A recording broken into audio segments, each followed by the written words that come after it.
Echoes of the forgotten. The village of Blackwood was forgotten by time, its cobblestone streets winding through a dense forest that seemed to swallow the light. Old tales spoke of curses and hauntings, but these were brushed aside as mere superstition. A fresh start was what Clara needed, and Blackwood offered the isolation she craved.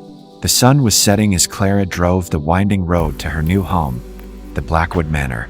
It stood at the edge of the village, a grand, albeit dilapidated Victorian house that had been uninhabited for decades.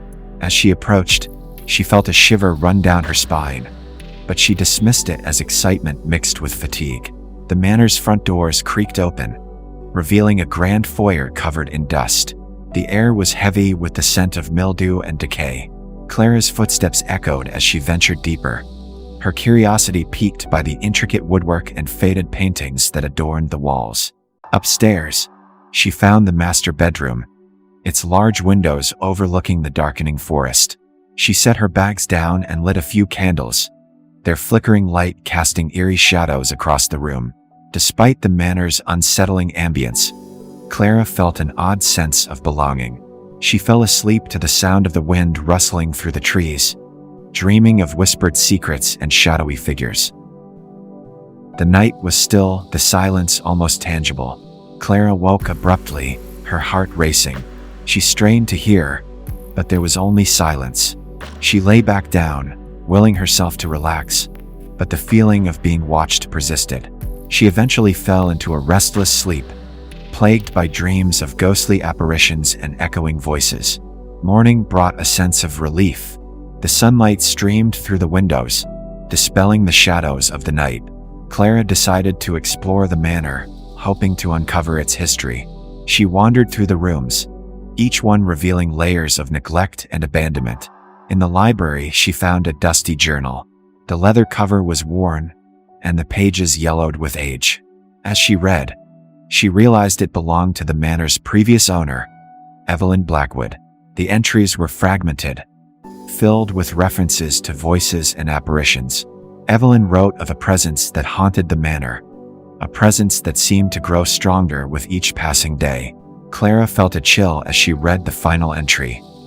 "They whisper to me, echoing through the halls. I can no longer distinguish between reality and nightmare. They are coming for me."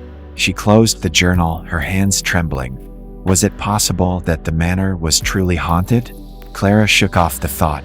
She was a rational person, not given to flights of fancy. Still, she couldn't shake the feeling of unease that had settled over her. As the days passed, Clara became increasingly aware of the strange occurrences in the manor. She would hear footsteps echoing through the halls, only to find no one there. Objects would move on their own, and cold spots would appear without warning. The feeling of being watched never left her. One night, as she was reading in the library, she heard a soft whisper. She looked up, but saw no one. The whisper came again, louder this time. It seemed to be coming from the walls themselves. Clara felt a cold hand brush against her cheek and screamed, dropping the book. The room fell silent. Clara's heart pounded in her chest. She grabbed a candle and made her way to the master bedroom, the only place she felt somewhat safe.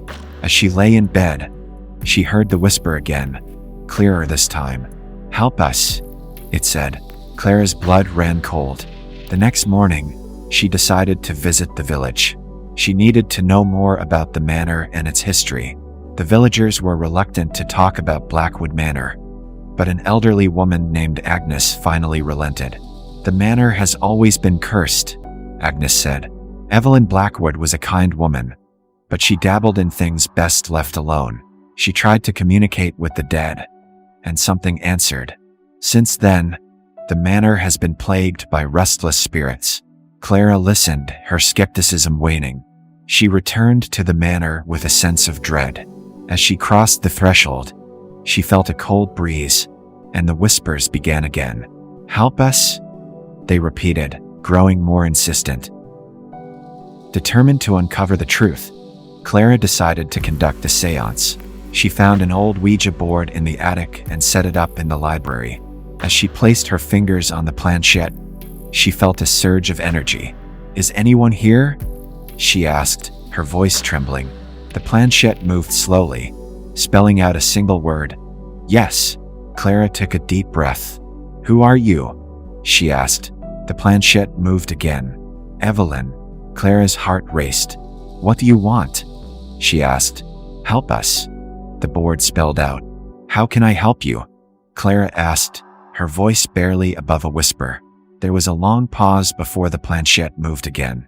"Free us," it spelled. Clara felt a chill run down her spine. "How?" she asked. "Find the mirror," the board responded. "Break it." Clara's mind raced. A mirror? She didn't remember seeing any mirrors in the manor. She thanked the spirits and ended the séance, determined to find the mirror and free the trapped souls. Clara spent the next few days searching the manor for the mirror. She scoured every room, every closet, and every hidden nook, but found nothing. The whispers grew louder, more insistent, urging her on. One evening, as she was searching the basement, she found a hidden door behind a stack of old crates. Her hands trembled as she opened it, revealing a small room. In the center of the room stood an ornate mirror, its surface covered in dust. Clara approached the mirror, her reflection distorted in the cracked glass. As she reached out to touch it, she felt a surge of cold energy. The whispers became a cacophony, filling her mind with desperate pleas. She grabbed a nearby crowbar and swung it at the mirror.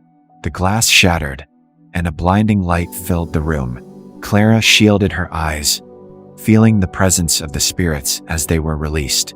When the light faded, the room was silent. The oppressive feeling that had haunted the manor was gone.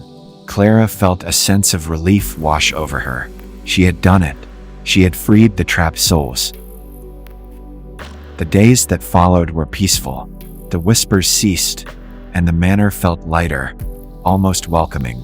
Clara spent her time restoring the house, turning it into a place of beauty once more. The villagers noticed the change as well. They began to visit, curious about the woman who had tamed the haunted manor. Clara made friends, and for the first time in a long while, she felt at home. One evening, as she was sitting by the fire, she heard a soft whisper. Her heart skipped a beat, but it was different this time. It was a gentle, comforting sound. "Thank you," it said. Clara smiled, feeling a warmth spread through her. The spirits were at peace, and so was she. The echoes of the forgotten had finally been laid to rest. Years passed, and Blackwood Manor became a cherished part of the village. Clara lived out her days there, surrounded by friends and beauty. The manor was no longer a place of fear, but of memories and stories. The tale of the haunted manor and the woman who freed the trapped souls became a legend in Blackwood. And though the whispers had ceased, the villagers often spoke of feeling a gentle presence watching over them. Clara's legacy lived on, a testament to the power of courage and compassion. The echoes of the forgotten were no longer cries for help, but whispers of gratitude, carried on the wind.